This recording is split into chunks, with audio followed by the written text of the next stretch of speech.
이건 청와대에서 나온 것이 아니라 국정원에서 나온 것이거든요.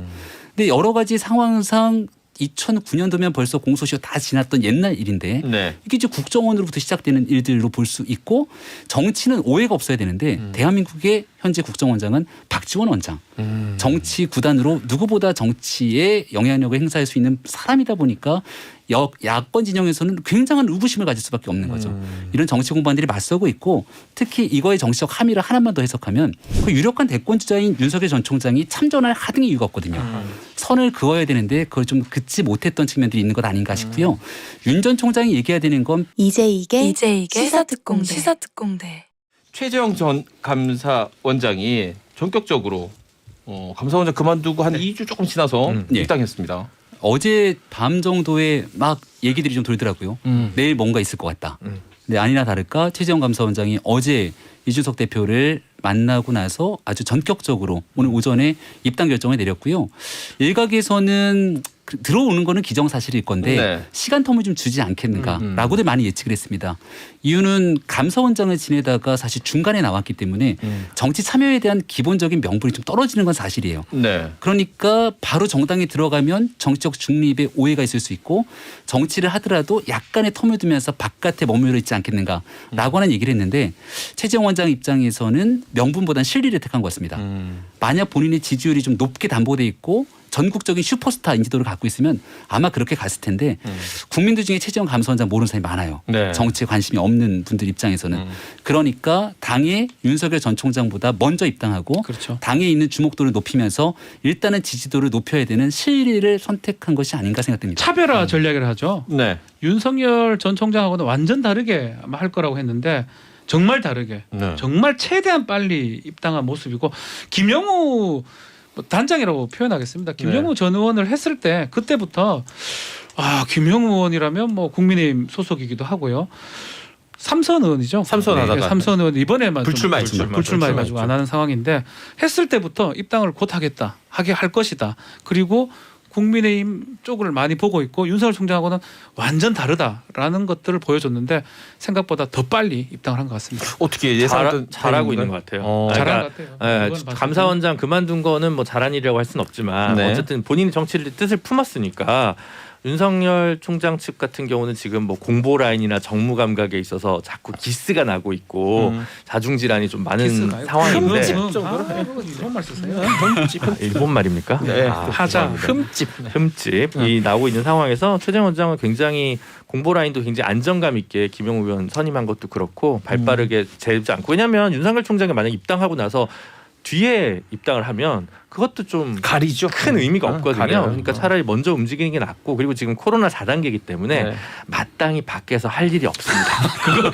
이게 크네요. 예리한 딴 지적이에요. 거는 몰라요. 이게 딱 와닿습니다. 정말 4단계하고 맞아 떨어진 것 같아요. 밖에 나가서 민생 행보하다가는 방역수칙 욕 위반이 먹죠. 돼버려요. 민생 행보회가 누구 만나잖아요.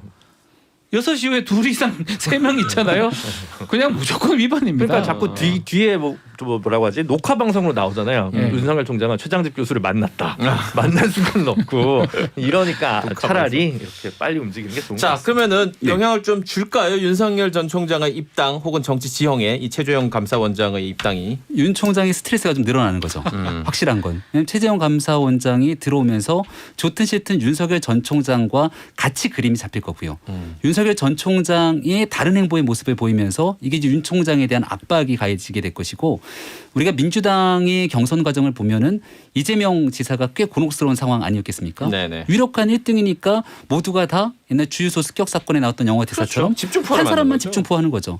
아마도 국민의힘 입장에서 윤석열 전 총장은 몸이 무거워요. 지지율이 높은데 들어가는 순간 내가 이재명 지사처럼 되는 거 아니야? 국민의힘 내에서 다 기다리고 있는 거 아닙니까?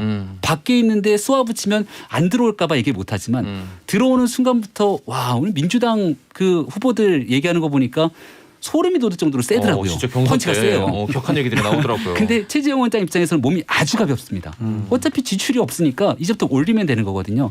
그래서 윤 총장이 지금 고민을 하고 있는 상황이겠지만 그렇다고 윤석열 총장이 최재형 원장을 신경 쓰면서 가게 되면 모든 게 틀어집니다. 최재형 원장이 사람들이 얘기를 하겠지만 절대 신경 쓰지 말고 본인 스스로의 행보를 걸어가야 되는데 지금 문제가 되는 건 본인 스스로의 행보에 국민들이 만족하지 못하고 있는 거니까 왜 사람들이 윤석열을 응원하면서 지지율 30%를 보냈는지 여기에 대한 근본적인 고민부터 다시 해야 됩니다. 짧게만 네. 이제 그 참모 조직 우리 뭐 캠프 조직이라고 보통 얘기하는데 캠프라고 얘기하는데. 정말 법조인들이 많은 느낌이 듭니다. 그 검증에 대응하는 모양새도 봤을 때는 모아이면 도 같아요.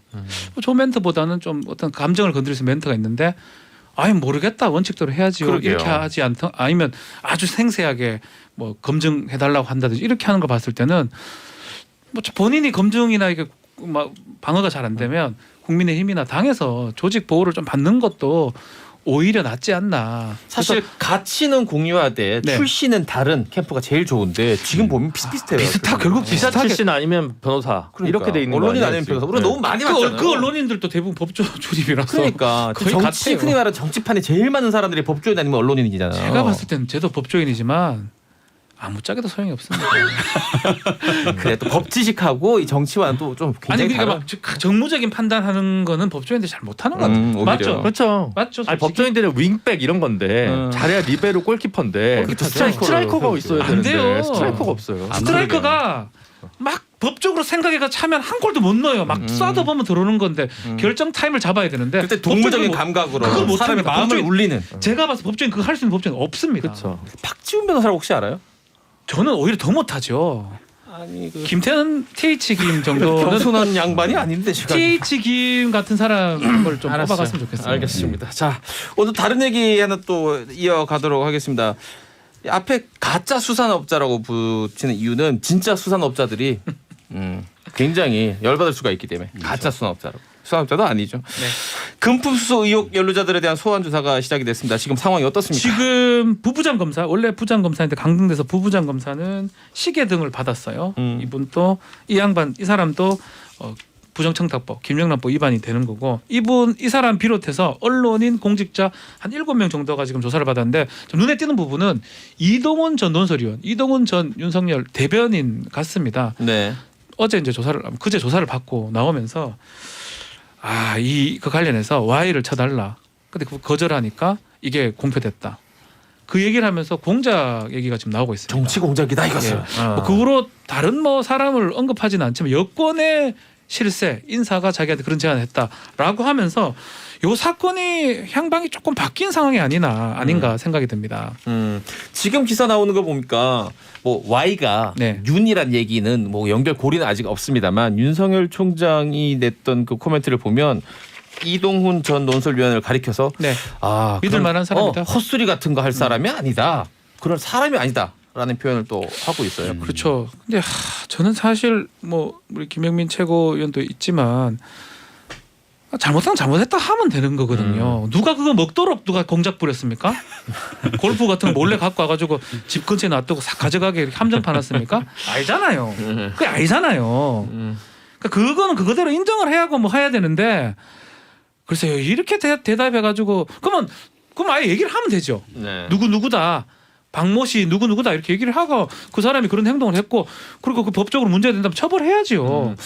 알겠습니다. 과정상 문제도 좀 따져볼게요. 네. 이게 피해 사실 공표는 아니냐라는 또 비판도 있는데 지금 날짜를 보면 6월 29일이 윤 전 총장이 그 윤봉길 기념관에서 정치 선언했던 바로 그날인데 그때 이게 쓱 흘러나왔단 말이에요. 네. 이거 본인이 입건된 거는 이미 알았다 그러고요. 언론 보도에 따르면. 그 전에 사퇴를 했죠. 예. 사실. 그리고 이게 봄부터 수사가 들어가가지고 관련자들 입건 시작한 게 있는 이동훈 전 논설위원이 캠프에 갈지 안 갈지도 모르는 상황에서 수사가 이제 진행된 건데 네. 이건 뭐 이 Y 뭐 이렇게 궁금한 이야기 Y를 욕보이는 일입니다. 이거는 SBS에서 이거 화내야 되고 윤석열 총장은 근데 하여튼 동훈 사랑이 있는 것 같아요. 동훈들과 관계가 많은 것 같아요. 어허. 그렇지 않아요? 한동훈, 이동훈, 한동훈 네. 또 다른 동훈이 나올지는 모르겠습니다만은 어쨌든 이 골프채를 받았다는 거잖아요. 수산업자한테 네. 골프채 풀세트 좋은 걸 받았으면 400만 원 넘을 거고 청탁금지법 위반이 될 텐데 그냥 잘못하면 잘못됐다고 얘기를 하지. 보도에 따르면 골프를 치지 않는답니다. 그 김 씨. 그 뭐 수산업자 김 씨가 예. 치지 않기 때문에 원래 빌려줄 이동훈 수가 씨는 없죠. 빌린 거다. 뭐 이제 그런 얘기를 했었는데 김 씨는 전혀 그 관계자들 얘기에 그래서 의하면 제가 변명거리가 사라졌네요. 딱 드는 생각이 96만 원 그거 맞추려고 하는 것 같아요. 그 무슨 검사들이 얘기죠? 잘 맞추는 거 있잖아요. 100만 원 밑으로 맞추면 90만 범죄가 안 되니까. 그래서 드라이버하고 우드를 빼버렸고요. 아이언 세트만 딱 따지는데 이것도 현금으로 물품으로 해버리면 안 되니까 빌린 걸로 따져보니까 금액이 되겠다. 아마 그런 어떤 얄팍한 생각을 한 게 아닌가. 제 개인적 추측입니다. 이거는. 예. 왜냐하면 일반적으로 골프 풀 세트 되면 뭐 몇백만 원 넘어가죠. 그렇죠. 뭐 3,400만 원 뭐 최고 브랜드 아니더라도 풀세트로 안 좋은 거라 치면은 하더라도 쫙 넘어가죠. 아이언 세트에 빌렸다고 얘기했던 거는 아마 그 100만 원을 한번 다운시켜 보려는 어떤 그런 생각에서 했던 얘기가 아닌가. 알겠습니다. 그렇지만 안타깝게도 그 수산업자 가짜 그 사람 사기꾼 골프를 안 쳐요. 그러니까 빌려줄 수는 없는 뭘 거죠. 빌려줘요? 없는데. 어떻게 보십니까, 김병기 의원은? 네, 여기서 윤석열 전 총장 대응에 다소 아쉬운 부분이 있습니다. 지금 얘기하고 있는 것처럼 이동훈 전 논설위원이 입건이 됐잖아요. 네. 그리고 여기에 걸려 있는 그 가짜 수산업사가 보여왔던 행태가 말도 안 되는 사기인 각입니다. 네. 국민들이 분노하고 있어요. 그럼 여기에 대해서 이동훈 전 논설위원 입장에서는 본인이 살아야 될 것 아닙니까? 본인을 보호하기 위해서 여러 가지 얘기를 할 수밖에 없을 텐데 거기는 진실도 있고 또 이동훈 의원의 주장도 있을 겁니다. 네. 그 유력한 대권 주자인 윤석열 전 총장이 참전할 하등의 이유가 없거든요. 선을 그어야 되는데 그걸 좀 긋지 못했던 측면들이 있는 것 아닌가 싶고요. 윤 전 총장이 얘기해야 되는 건 피의 사실 공표에 관한 얘기들과 6월 29일에 관한 얘기만 했었어야 됩니다. 입건이 된 지는 오래전인데 왜 이게 모든 언론들에 보도되면서 윤 전 총장이 출마 선언하는 6월 29일에만 해서 터졌는가. 이게 우연의 일치냐라고 이동훈 의원이 얘기하고 있는 상황이니까 여기에 대해서도 조심스럽게 접근해서 얘기할 필요는 있죠. 많은 사람들이 이 같은 얘기들을 하고 있는데 이 같은 일이 만약에 진실이라면 대한민국 권력을 이용해서 있을 수 없는 일들이 일어나는 것 아니냐. 특히 피의사실 공포 그리고 공표와 인권을 중시하는 수사 같은 경우는 문재인 정부 박범계 장관 추미애 장관이 입만 열면 해왔던 일인데 계속 강조했었죠. 과연 여기에 대해서 형평성이 있는 것인가.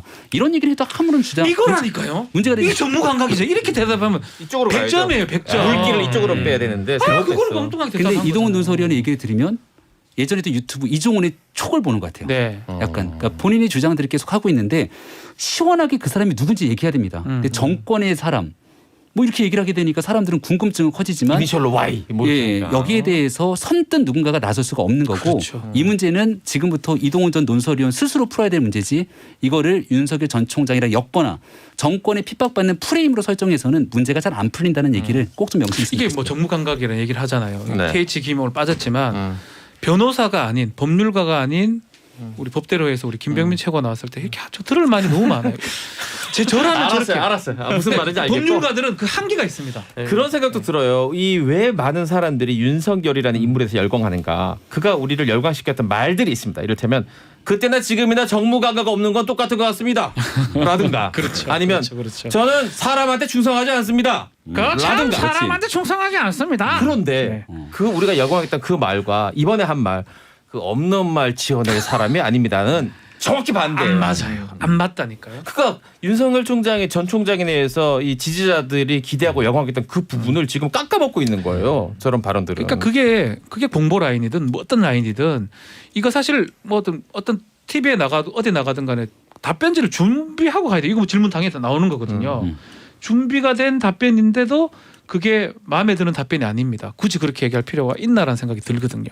그래요. 그러면 이제 지지자들 입장에서는 내가 알던 윤석열이 아닌가? 내가 사람을 잘못 봤나?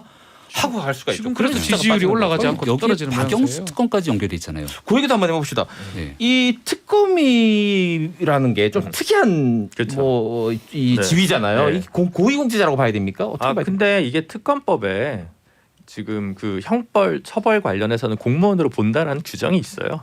적혀 있어요. 아니, 법조문이 돼 있어요. 그러니까 그럼 고위공직자 맞네요. 그냥 네. 그 더 얘기할 것도 없는데 특검에서 그래도 박영수 특검이 자꾸 아닌 걸로 유권 해석해달라고 하는데 안 돼요. 해석할 것도 없어요. 써져 있어요. 써 있다. 네, 써져 있어요. 안 돼요. 형벌 법규 적용할 때는 특검도 공무원으로 본다라고 적용. 알겠습니다. 근데 좋은 지금 말씀 이 감사합니다. 잠깐만. 근데 박준 변호사님 쓰여 있다. 쓰여져 쓰져 있습니다. 있다는 조금 저건 그러니까 라이팅이 돼 있어요. 네네네. 네. 쓰여 있다 혹은 쓰여 써 있다. 있습니다. 이렇게 보기는 안 좋죠. 이 그 부부장 검사 지금 입건된 수산업자 때문에 입건된 부부장 검사 수천만 원짜리 뭐 IWC 시계인가 받았다는 이분도 특검 막내 검사였다는 것 같고 그다음에 그 특검 안에서 수사관 중에 국장급이 있었어요. 검사 아니고 참나. 그 양반도 지금 문제가 되고 있는 것 같고 윤석열 총장도 사실 특검 출신 아닙니까? 그렇죠. 네, 그걸로 그래서 유명해졌죠. 뭐 하여튼 여기 왜 이렇게 여기가 좀 구멍이 이렇게 났는지 되게 좀 안 좋다는 생각이 들고 박영수 특검은 뭐 제가 듣기로는 몇 년 전부터 사표를 굉장히 할 일이 많지 않아서 하고 싶었는데 모양새는 안 좋아졌지만 이번엔 뭐 사이가 수리되겠죠. 근데 남은 기간 얼마 없는데 이거를 또 누가 또 인사를 또 해야 되니까 국회에서 네. 뭐 또 이것도 큰일이네요. 그러니까 있을 수 없는 일이 일어난 거 아닌가요? 그렇죠. 박영수 특검은 저는 대한민국에서 공정과 청렴, 정의의 상징 두 사람을 뽑으라면 하나가 김영남 대법관, 김영남법을 만든 장본인이니까 그렇죠. 하나가 박영수 특검이라고 생각해요. 네, 적폐세력을 청산했다고. 아니, 대한민국 대통령을 헌정사상 초유의 거기에 대해서 박영수 특검이 가지고 있었던 상징적인 지위는 네네네. 대한민국에서 타의 추종을 불허하는데 마지막 모습이 너무 좋지 않습니다. 근데 여기에서 사람들의 대응이 진짜 중요하거든요. 문제는 터질 수 있는데 문제 이후의 대응이 핵심이잖아요. 자칫 잘못 이 문제를 바라보면 영화 내부자들이랑 너무 비슷해요. 아하. 언론 그리고 검찰 다 들어가 있네요. 거기는 진짜 이 사건에. 정치인 이 사람들 중간에서의 가짜 수산업자가 사기 행각을 벌이기 위해 이 사람들을 이용합니다. 그리고 이 사람들은 자연스럽게 선물을 받고 사진도 찍고 근데 이 중에는 이런 일들을 모르고 그냥 친하게 지내려는 사람한테 뭐 사진 한 장 찍고 밥 한 번 먹은 사람들도 있을 거예요. 그 얘기 빨리 광고 듣고 돌아와서 예. 이어가도록 하겠습니다. 잠시만요. 시사특공대요. 방송 듣고 계신 6397대원이 여권 성향의 청취자입니다. 그러니까 민주당 지지자라는 얘기예요. 그런데 김병민 최고의 뼈 때리는 비판 잘 듣고 있습니다. 상대방의 뼈를 때리면서도 항상 품격 있는 언행과 비판 감사합니다. TH 김하고는 격이 다르다 그랬는데 또 자리에 없는 사람을 안 좋게 얘기하기는 좀 그렇습니다. TH 김은 그만의 또 매력이 또 있죠. 장정과 있고. 공감은 됩니다. 어쨌든 간에 오랜 미국 생활로 인한 또 그런 것들도 있고 국제 감각도 대통령한테 있고. 뼈를 맞을 것 같습니다. TH 김. 지금 그 얘기하다가 말았습니다. 예. 박영수 특검이라는 것이 단순히 한 명의 법조인이 아니라 우리 대한민국 어떤 정치사에서 갖고 있는 상징성. 공정과 상징 그리고 생각해 보세요. 박영수 특검이 핵심적으로 이 기소하고 쭉 공소를 유지했던 게 묵시적 청탁이라는 새로운 개념, 경제 공동체. 근데 박영수 특검은 별 문제가 없다고 얘기하지만 사람들이 봤을 때는 그냥 아무런 문제 없이 저렇게 했을까? 묵시적인 청탁 과정은 없었을까? 이런 고민들을 하게 되겠죠. 그것도 그러네요. 경제 공동체 얘기는 모르는 사람과도 경제 공동체가 될 수 있는데 부인은 당연히 집에 있는 모든 경제 공동체를 함께하고 있는 것 아닙니까? 네. 그러니까 이런 개념들에 비추어서 봤을 때 이 문제가 굉장히 심각해질 수 있는데 제가 대응을 잘하라는 얘기를 드리는 건요. 여기서 적정하게 끝날 사람들도 있어요. 억울한 사람들도 있을 거고. 근데 이 사람이 엄청난 사기를 치기 위해서 그냥 이런 생각을 벌였겠습니까? 목적 의식을 가지고 접근해서 무언가를 주고 그 토대로 목적을 달성하고 있는 과정이잖아요. 굉장히 심각한 일이기 때문에 사건에 대한 수사가 확대해서 제대로 진실 규명해야 되는데 여기에서 엉뚱하게 이 문제를 적당히 얼렁뚱땅 넘어가려고 해서는 안 되고 있는 그대로 솔직하게 말해서 자기가 죄가 있으면 그 죄에 대해서 최소한의 처벌을 받기 위해 노력을 하고 근데 여기에 진짜 깊게 연루된 사람들이 있을 거라는 생각 갖는 국민들이 많기 때문에 네네네. 이 문제 진실을 위해서는 진짜 깊게 들어가야 됩니다. 아 너무 공감이 돼서 뭐 반박할 건 일도 없고요. 그냥 저는 이 사람 구성원들을 조금 봐야 될 필요가 있을 것 같아요. 어떤 특검, 구성원을 말하는 거야? 박영수 특검 그리고 특수 수사를 하던 지금은 부부장 검사가 된 이모 부장 검사 거기다가 언론인 조선 출신 언론인 송모 씨 그리고 김무성 교집합이 좀 보이지 않습니까? 그거가 지금 드러난 뭐 지금 박지원 원장이나 뭐 정봉주 의원도 일부 언급이 되고 있지만 네. 그냥 정말 한번 영상에 나왔던가 축사를 뭐 예, 그 정도밖에 얘기가 안 나오거든요. 이 사람들은 거액의 사기를 당했거나 아니면 뭐 많은 것들을 최소한 김영란법 위반될 정도의 금액을 금품을 받았던 사람들이거든요. 그래서 대가성이 있다면 뇌물이나 뭐 더 큰 범죄가 될 수가 있고요. 근데 이제 지금 이 김모 씨가 이 사기꾼 김모 씨가 입을 좀 닫았다 그래요. 검찰 가서 아하. 얘기한다고. 그 대가성을 입증하기엔 조금 어려운 상황 같아요. 제가 봤을 때는. 그렇지만 김병민 최고위원이 말씀하시는 것처럼 이게 그냥 덮일 사안의 성질은 저는 아니라고 그래서도 봅니다. 안 되죠 이 사건. 그러니까 이거는 여든 야든 뭐 언론이든 검찰이든 떠나서 사실은 뭐 누구 하나 뒤에 가서 웃을 것도 아니에요 사실은. 방금 특검이라는 건 말씀대로 저도 뭐 잘 알지만 국민적 영웅이었던 사람이거든요. 사실은. 그렇죠. 그러니까 빌렸다고 이거 갚아줬다 이게 말이 되나요? 저 납득할 수 없기 때문에. 앞서 김병민 의원이 지적한 것처럼 굉장히 이게 문학적으로 네. 이게 마치 평행이론처럼 보이기도 하는 게 삼성에서 이재용 부회장이 네. 말을 세 마리를 똑같아요. 줬냐 빌려줬냐 찌르셨냐. 라고 하잖아요. 너무 근데 잘 보세요. 이번에 문제가 된 게 포르쉐라는 브랜드의 이게 파나메라라는 차잖아요. 좋은 차입니다. 보통 우리가 차를 얘기할 때 뭐라고 얘기합니까? 몇 에마. 마력이야. 몇 마력이야. 말 몇 마리가 끄는 힘을 이 차 갖고 있느냐는 거예요. 작가는 다르다. 또 그런 생각을 21세기의 말이라는 거예요, 차는. 명마. 이게 그렇다면 명만대 명품 차니까 마력을 갖고 있는 명품. 야 이건 뭐 이러잖아. 과연 그런 범죄를 그럼 처벌하고 꾸짖을 했던 사람이 자기는 자격이 있었느냐 이 사람에게. 마력을 갖고 있는 명품 외제차를 말세마리 빌리는 건 괜찮고 포르쉐 파나메라를 빌리는 건 말세마리 빌리는 건 범죄고 네. 파나메라를 빌리는 거는 괜찮냐? 이제 묵시적 이렇게 볼 청탁만 수가 있는 나오면 거죠. 딱 연결되는 그러니까 거예요. 이거를 제가 뭐 근데 문제는 박영수 특검이 있는 그 사건에서 여기 뭘 청탁할 게 있을지를 좀 잘 모르겠어요. 수산업자와. 대가성이. 근데 이거는 네. 우리가 봐야 되죠. 그러니까 이 뇌물죄가 이게 아니면 그 박영수 특검을 타고 이부장 검사를 그렇죠. 이제 안내를 해서 이부장 검사한테 뭔가 청탁을 했을 수는 있을 것 같거든요. 연결고리는 소개해준 사람은 박영수 특검인데 박영수 특검은 직권이 없어요. 이 수산업자가 2017년 그 연말에 출소한 사람인데 그러면 이 특검에서 기소하고 뭐 한 내용이랑은 별 관계는 없거든요. 그러니까 어지간해서는 박영수 특검은 사실 뇌물죄로 가기엔 좀 어렵고 청탁금지법으로 정리가 될 것 같고 근데 이부장 검사는 딴 사람보다 훨씬 뭘 많이 줬잖아요. 그 수천만 원짜리 시계를 경중이 다르다? 박영수 특검이나 뭐 박지원 이런 사람한테 주는 게 아니라 부장 검사한테 수천만짜리 그 시계를 줘? 그럼 이건 뭔가 좀 다른 게 있지 않을까? 이제 거기를 집중적으로 파야겠죠. 아니 합리적 추측 하나 해야 됩니다. 이게 왜 박영수 특검에 갔냐면요. 지금 다 알려진 바에 따르면 이모 부부장을 조사하다 보니까 네. 너 어떻게 알게 됐냐 그 사기꾼 김 씨. 박영수 특검이 알려줬습니다. 소개해줬습니다. 박영수 특검도 물어보니까 송모 씨 언론인 네. 이게 되는데 한번 보십시다. 박영수 특검이 이 김 씨가 특히 이제 이모 부장이 포항으로 내려간다고 하니까 전화로 바꿔줬다라는 겁니다. 그 지역에 정말 내 친한 동생이 있다. 전화 한 통 받아봐라. 어이 그래 김씨 내 동생 지금 우리 후배 포항 간다.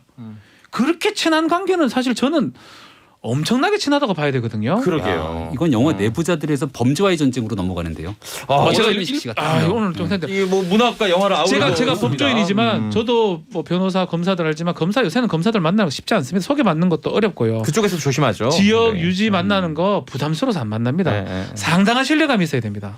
그 상당한 신뢰감을 이 사기꾼 김 씨가 박영수 특검에 줬다면 이거 말고도 더 많은 어떤 일들이 있지 않을까가 합리적인 추측이 아닐까, 그래요. 추론이 아닐까 전 생각이 그 듭니다. 말세마리 때문에 이 말하자면 칼날 같은 그 이 권력을 휘둘렀던 박영수 특검이 제가 지금 그 차량을 찾아봤습니다. 얼마입니까?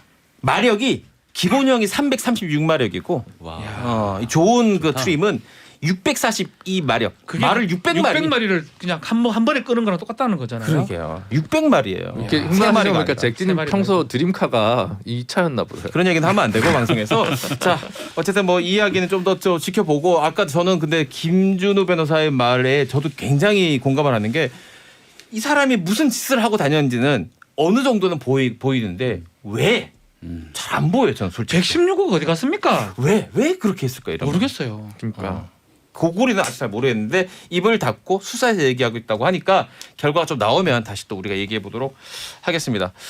자, 그다음 박범계 장관 얘기로 해보겠습니다. 이 뭐 김준호 변호사님 네. 검찰이 부적절한 수사 관행을 바로잡겠다라고 하면서 4개월 동안 이제 합동 감찰을 했는데 내용이 어떻습니까? 그러니까 이제 어제 그 여기 누구냐 박범계 장관이 두 가지를 이제 발표를 한 건데요. 7월 14일자로 하나는 이제 한명숙 총리 모해 위증 의혹과 관련된 합동 감찰 결과를 발표한 게 있고요. 다른 하나는 그 소위 이제 피의 사실 공표와 관련된 규정, 그러니까 이제 정식으로는 형사사건 공개 금지 등에 관한 규정인데 이 규정이 여전히 좀 불명료해서 문제가 된다고 하니까 그에 관한 개정안을 이제 발표를 한 것입니다. 그래서 합동 감찰 결과라는 거는 그 한만호 씨, 이거 거슬러 올라가면 좀 복잡한데 그러니까 한명숙 복잡해요. 총리가 뇌물을 받았다고 하는 사건과 관련해서 이제 증인으로 나왔던 그 한만호 사장이 위증을 했다라고 하는 부분을 그때 감옥에 같이 있던 사람들이 이제 증인으로 나왔는데 그 증인들이 그런 증언을 하는 과정에서 검찰이 뭔가 부추긴 거 아니냐라는 의혹이 예전부터 제기가 됐었고, 네. 근데 이제 그와 관련해서 혐의 없음으로 계속 이제 내부에서는 이제 조사 결과 나오니까 다시 한번 마지막으로 합동 감찰 결과를 했는데 특별히 뭐가 이제 증거가 딱 나오진 않았지만 다만 이제 그 당시에 증인을 한 100번 정도 불렀다. 검찰로. 그러니까 이거는 좀 부적절한 관행이었던 것 같다라고 얘기를 하면서 이제 그 얘기와 관련해서 이제 검찰 문화를 좀 바꾸고 절차를 좀 바꾸겠다고 얘기했던 게 있고요. 다른 하나는 아까 말씀드린 피의 사실 공표와 관련해서 수사 단계 중에 그다음에 불기소가 난 경우에 기소가 난 경우에 이 세 가지로 좀 분류를 해가지고 어떤 사건들은 가능하고 안 가능한지 그리고 이게 결과적으로 뭐냐면요. 공보 라인을 통해서 피의 사실을 발표할 수는 있어요. 네. 공보관이 나와가지고 근데 그게 아니라 친한 검사가 기자 통해서 이렇게 쓱 세주는 거, 요거를 이제 조금 더 엄단하겠다라고 하는 것이 이제 법무부와 대검의 지금 입장인 것 같고, 다만 지금 아까 김병민 최고께서도 얘기하셨지만. 좀 경찰 단계에서는 줄줄이 새는 게 너무 많거든요.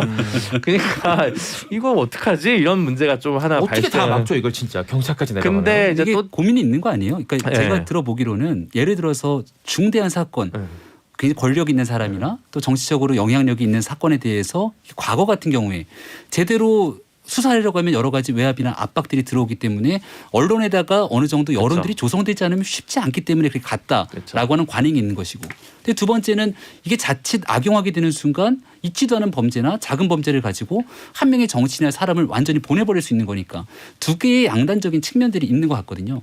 저는 형평성 있는 기준과 잣대를 좀 가져가야 되는데 조국 전 장관 때는 본인한테 불리하니까 피의 사실 공표 안 해야 된다고 얘기하다가 과거에 있었던 윤석열 서울중앙지검장 시절에서는 피의 사실 공표가 아무렇게나 진행되다가 지금 와선 경찰로 넘어와서 또 이번 사건 같은 때는 네네. 피의 사실 공표 관계없이 막 하잖아요. 이 분명한 균형과 기준점을 가져야 되고 제가 제안하고 싶은 건 고위공직자, 정치인, 기타 등등에 대해서는 피의 사실 공표 금지하면 안 됩니다.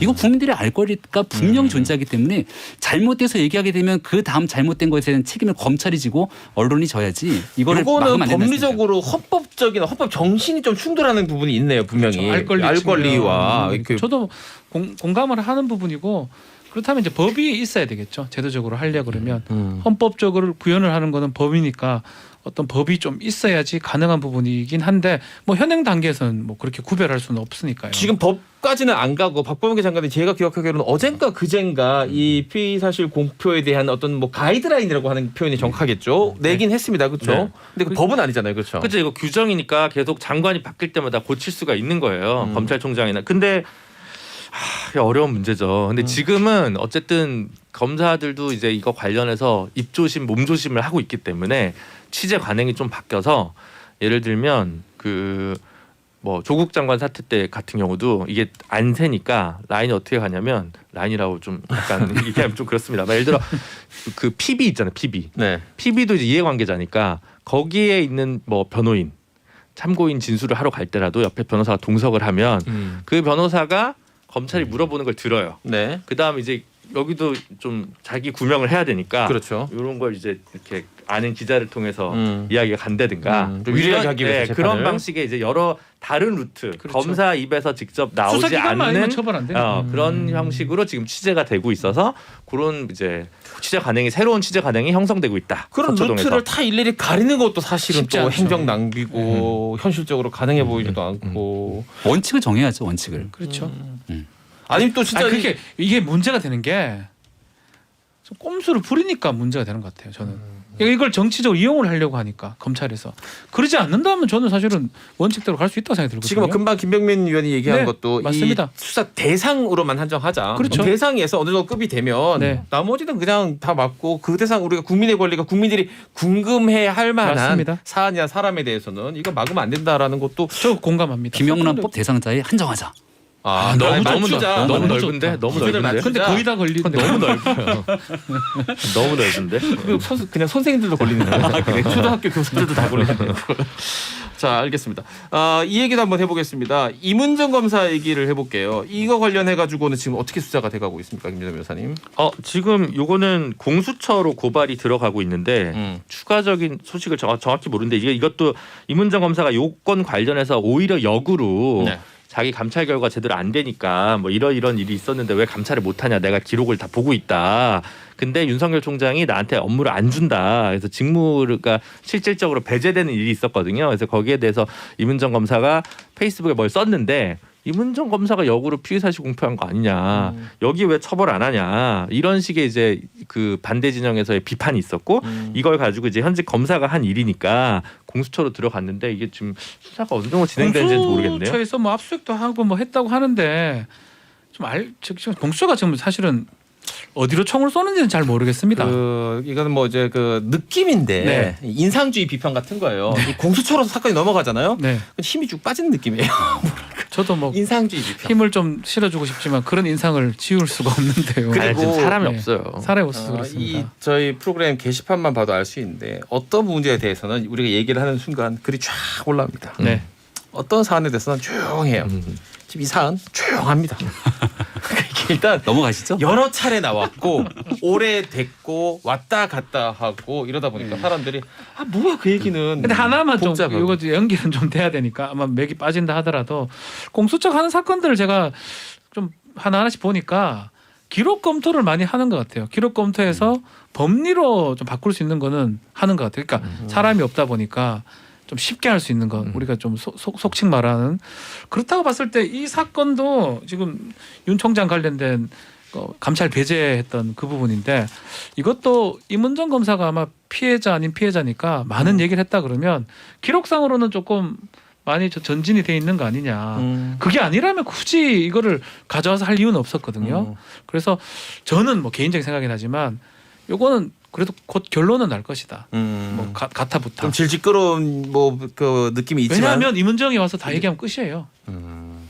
그래 알겠습니다. 어제 그런 오늘 생각이 들어요 저는. 대한 변호사협회에서 변호사한테 메일 뿌렸어요. 공수처 채용 공고 났다고. 하라고. 예. 부장 검사 어떻게 도전합니까? 저는 안 하죠. 예. 저는 처장급이라서 갈 데가 없습니다. 그 아니, 18년 했거든요. 15년 알았어요, 알았어요. 그러니까. 9501 대원께서 늘 좋은 방송 감사합니다만 오늘 방송은 정말 너무 좋습니다. 정치평론계의 혀 드리볼 1인자 김병민 위원님 늘 좋은 평론 감사합니다. 네. 칭찬인데 혀 드리볼이라고 하니까 약간 인상주의적 더럽게 비판으로. 그런 느낌도 있고 어쨌든 간에 사실 칭찬을- 말을 너무 잘해요. 말 지금 그 얘기 굉장히 많이 대단해요. 올라오고 있습니다. 부러워요. 저렇게 말 잘할 수도 있나. 아유 싶어요. 이 능구렁이 같은 이런 말을 할 줄 같은 알아야 이라고. 되는데 이런 게 부러워요. 이런 게 진짜 아, 능구렁이처럼. 저도 사실 왜 저는 표준말만 쓴다면 이 못할까요? 정도 갈 수 있는데 표준말을 못 하다 보니까 지금 그리고 김병민 네. 의원 관련해서 이런 얘기가 있습니다. 듣다 보니 국민의힘 쪽에서 슬슬 윤 전 총장에게 거리를 두는 느낌이 느껴지네요라는 게 느껴지는데 예리하네. 전혀 예리한데. 그렇지 않습니다. 어? 예리합니다. 왜 이렇게 윤 느낄까요 사람들이? 윤석열 전 총장이 입당에 약간 거리를 두고 있는 상황이고 윤석열 전 이른 거죠. 최재형 원장의 바로 옆에 누가 있냐? 김영우 의원이 있습니다. 김영우는 국민의힘 사람이잖아요. 완전히 국민의힘 사람. 윤석열 전 총장 옆에 누가 있지? 라고 하면 정신이 없는 겁니다. 근데 여기서 윤석열 전 총장 측 전체적인 분위기를 제가 건너 한번 들어보니 시간을 조금 길게 가지면서 장기 마라톤처럼 윤 전 총장은 이번 선거판을 끌고 왔던 것 같아요. 그러니까 지금은 아직 당에 들어가지 않으니 바깥에서 사람들을 폭넓게 만나려고 하다 보니까 정당인들을 의도적으로 좀 거리를 뒀던 것 같고 근데 그러다 보니까 정치 시기가 본인이 생각하는 거랑 좀 다르거든요. 그래서 이제 속도를 내고 있는 기점으로 봐서 저는 아주 빠른 시간 안에 윤 전 총장 캠프에서도 엄청난 변화들이 있을 거다라는 이거는 생각이 듭니다. 지지율이 정답 같아요. 지지율이 좀 더 떨어지고 혹시나 국민의힘 내에 이제 그래도 잠정들 있잖아요. 홍준표 의원 등을 비롯해서 뭐 유승민이라든지 뭐 지금 이런 도론 분들. 최재형 이제 감사위원장도 네. 마찬가지고요. 치고 올라가잖아요. 그럼 안 들을 수 없어요. 밖에서 많이 오를 때나 의미가 있는 거지. 비슷한데 뭐 김병민 최고도 뭐 별로 지지율 없으면 인정 안 할까 아닙니까 솔직히.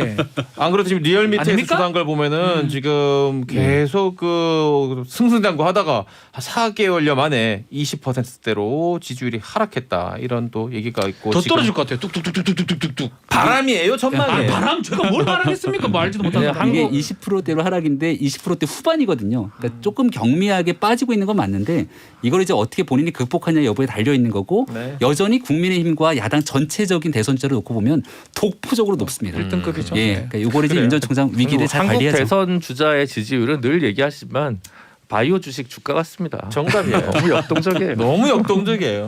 어떻게 이렇게 다들 금방 돌아서고 또 금방 손을 잡고 할 수 있는 그러니까. 생각이 듭니다. 짧게 이 얘기도 해보고 싶은데 김병민 의원님하고 이제 얘기를 시작해볼까 하는데 저는 이 박형준 부산시장 관련해 가지고는 굉장히 독특한 성격의 그 펀드에 대한 의혹 얘기를 들었거든요. 뭔지 아시죠? 요즘 뭐 네네네. 네. 근데 이것도 다른 의혹으로 지금 4대강 불법 사찰 개입 의혹으로 다시 불거지고 있는 거. 옛날부터 있었던 얘기 이게 아닙니까? 선거 때 굉장히 치열하게 민주당에서 공세를 펼쳤던 내용이고 박형준 부산시장은 후보 시절에 절대 그런 일이 없다. 개입한 적도 없고 보고받은 적 없다라고 얘기를 했어요. 네, 그러니까 기억납니다. 그걸 이제 공직선거법에서 박형준 시장이 후보 시절에 허위 사실을 가지고 얘기했다라고 지금 고발이 아마 들어가 있는 상태인 것 같은데 2009년이니까 꽤 옛날 일이죠. 이명박 정부의 황태자였고 네. 당시 홍보 기획관을 했고 또 정무수석을 했으니까 국정원에서 올렸다는 문건들이 있는 건데 거기 홍보 기획관에게 이러한 불법 사찰에 대한 부분들을 보고했다라고 나와 있는 문건들이 있다는 겁니다. 그래서 이거를 박형준 시장은 부인하고 있는 거니까 사실관계 공방이 일어나고 있는 건데 이건 청와대에서 나온 것이 아니라 국정원에서 나온 것이거든요. 근데 여러 가지 상황상 2009년도면 벌써 공소시효 다 지났던 옛날 일인데 네. 이게 이제 국정원으로부터 시작되는 일들로 볼 수 있고 정치는 오해가 없어야 되는데 대한민국의 현재 국정원장은 박지원 원장. 정치 구단으로 누구보다 정치에 영향력을 행사할 수 있는 사람이다 보니까 야권 진영에서는 굉장한 의구심을 가질 수밖에 없는 거죠.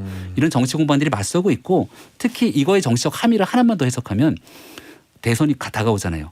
부산을 놓치면 민주당의 대선엔 미래가 없을 겁니다. 근데 부산시장까지 뺏기고 대선 국면 속에서 박형준 시장을 최대한 흔들어 놓고 있는 상황에서 대선을 치르고 그다음 지방선거까지 가려고 하는 전략이 아닌가 싶은데 박 시장은 계속 부인하고 있으니까 여기에 대해서 진실을 밝히기는 쉽지는 않을 것 같다는 생각입니다. 뭐 예리하다. 어쨌든 할 말이 없어요. 예리하네. 변호사 같기도 하고 정치인 같기도 하고 언론인 같기도 하고 탁월한 현올림인데 혀드리블. 애들이 좋으신데 어쨌든 간에 공소시효는 그 사건의 공소시효는 지금부터입니다. 이번 선거 때 절대 보고한 바 없다라고 한 공직선거법상의 허위사실 공표죄가 됩니다. 그 부분을 지금 조사가 아마 진행될 것 같아요. 불법 사찰 자체는 옛날 얘기지만 그거는 뭐 2009년이니까 그걸로는 공소 그 얘기를 한 거는 이제 이번 그렇죠. 선거 때니까. 이번에 선거 때 했기 때문에 공소시효 안에 있는 것 같고요. 그리고 이제 증거상은 좀 확실한 것 같아요. 그게 뭐 박지원이든 뭐 그건 알 수 없습니다. 네. 증거상 확실하기 때문에 저는 이제 봐야 될 거는 100 이상이냐 100 이하냐 측면인 것 같아요. 이게 아무 바로 직전에 우리 네. 이재명 경기지사도 요걸 가지고 그러니까. 굉장히 정치적으로 생명이 끝나냐 마냐 가지고도 이렇게 이재명 했는데. 지사에서 대법원이 너무 폭넓게 줬어요. 대법원이 문제가 없다고 얘기를 아니요. 하면서 그 대법원 판례를 보면 네. 약간 다른 게 어. TV 토론회에서 제한된 시간 내에서 답이 이게 주어진 답 네 하고 변명하려고 그러는데 막았고 이럴 때는 약간 융통성 있게 인정할 수 있지만 적극적으로 얘기할 수 있는 상황에서는 이거는 충분히 하라는 거거든요. 어떻게 보세요? 생방에서 김준호 실수한 거는 봐준다 봐주겠다. 이거예요. 쉽게 말하면. 네, 쉽게 얘기하면 저희도 실수하잖아요. 저 뭐 네. 약간 단어 틀린 거 얘기할 때 그래서 몇 이재명 경기사 봐준 네, 거죠. 그렇게 한 거고 이거는 이거 계속 어떻습니까? 보도자료 내면서 대응했던 건이라서 다릅니다. 좀 그런 사실 저희가 봐서 없다라고 다릅니다. 누차 얘기를 했었을 거예요. 아마 본인은 거기 문건에 왜 그렇게 이름이 올라가 있는지 모르지만 그러니까 문건이라는 게 홍보기획 비서관이나 뭐 정무수석한테 이게 보고가 갔다라고 문서에 적시돼 있는데 나는 그 문서 본 적 없다라는 식으로 계속 항변을 했던 거고 이게 지금 그 국정원에서 계속 지금 시민단체 쪽에서 계속 국정원에 정보공개 청구하고 정보공개 청구하면 안 받아주고 그러면 재판해가지고 다시 법원에서 그거 내놔라 해가지고 이제 파일들 개인 파일들 사찰 파일들이 계속 나오고 있거든요. 네. 그러니까 이제 국회에서 그 이 정권 초기에 국정원 개혁 TF가 있었고 거기에 있던 문건 내를 좀 정부에 갖고 와라라고 해가지고 6월달에 갖고 왔는데 거기에 새로 뭔가 좀 내용이 들어가 있어서 이게 지금 다시 불거진 거거든요. 근데 뭐 이게 어떻게 뭐 유출됐는지 모르지만 이거 가지고 갑자기 박지원 의장의 묘수다.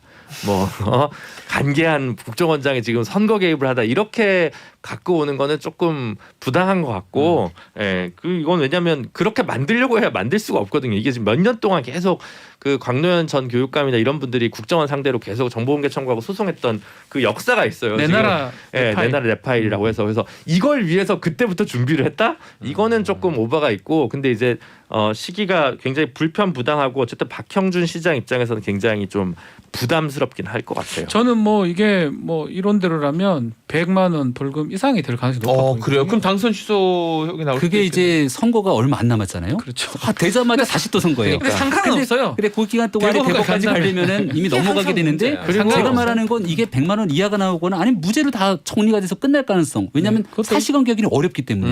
근데 그런 게 필요 없습니다. 왜냐하면 선거에서 대선판의 부산을 흔들고 다음번 선거까지 가야 되기 때문에 그런 알겠습니다. 정치성 근데 없어요. 다르게 웃고 있는 분도 있을 거예요. 아 누가? 그럼 내가 국민의힘 부산시장 후보가 될 수 있겠구나라고 생각하시는 다음에 자